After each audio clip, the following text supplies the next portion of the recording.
Hello mga Mars!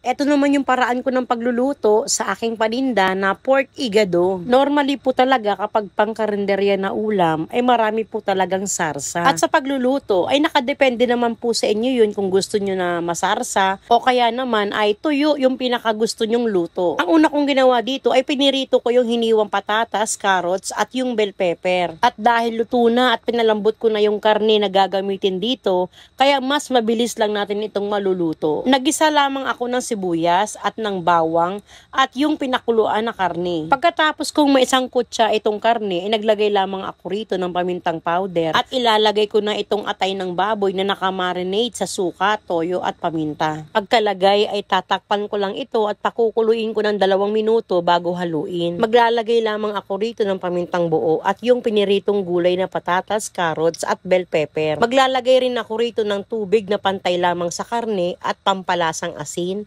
powdered seasoning, at etong pampasarap na oyster sauce. Yung pinakalasa nitong oyster sauce ang siyang nagdadala ng linamnam at sarap ng pork igado. Nang mahalo at kumulo na, ay naglagay ako rito ng pampalapot na cornstarch. 1 kalahati ng kutsara ng cornstarch na tinunaw lamang sa kaunting tubig. Niluto ko pa ng mga 2 minuto na kumukulo at luto na dito itong pork igado.